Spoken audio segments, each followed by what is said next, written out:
Sony TV के show Prithviraj Chauhan में पृथ्वीराज और उनके साथी सुरंग खोदने में लगे हुए हैं, तो साथ ही वो डकैत ज्वाला को भी बंदी बना लेते हैं और उनके सभी साथियों को मार गिराते हैं। लेकिन पृथ्वी बहुत ही ज़्यादा चिंतित और उदास हो जाते हैं, क्योंकि जिन सैनिकों से वो लड़ रहे होते हैं, जिन डकैतों से वो लड़ रहे होते हैं, वो उनके अपने ही होते हैं। पृथ्वीराज उन्हें चोट पहुंचाना नहीं चाहते हैं, लेकिन बस इस समय पृथ्वीराज चौहान के सामने त्रिपला दुर्ग है। वो कैसे भी करके उसे बचाना चाहते हैं और अपनी प्रजा को भी बचाना चाहते हैं। एक तरफ पृथ्वीराज लगे हुए हैं, अपनी जान की बाजी तक लगाए हुए हैं अपनी प्रजा को बचाने के लिए, तो दूसरी तरफ उनका अपना भाई नागार्जुन पूरे गांव में आग लगवा देता है।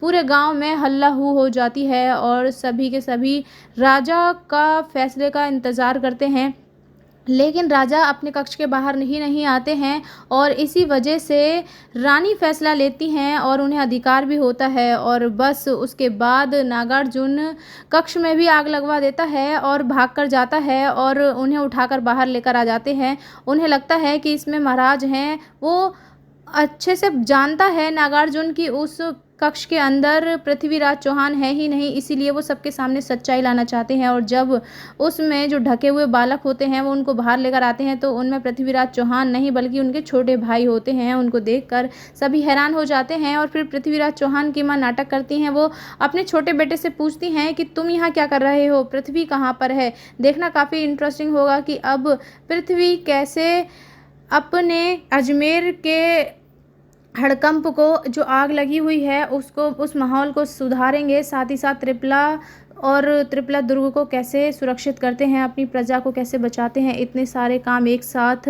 किस तरह से पृथ्वीराज चौहान करते हैं, कैसे अपनी जिम्मेदारियों को निभाते हैं, देखना काफ़ी इंटरेस्टिंग होगा कि किस तरह से पृथ्वीराज चौहान लगे हैं नागों के बीचों से अपने आप को सुरक्षित करके त्रिपला दुर्ग तक पहुंचने की कोशिश कर रहे हैं, और किस तरह से मोहम्मद गौरी लगा हुआ है पृथ्वीराज चौहान तक पहुंचने का रास्ता ढूंढ रहा है। वेल, ये सारे लेटेस्ट अपडेट्स पाने के लिए please don't forget to subscribe my channel.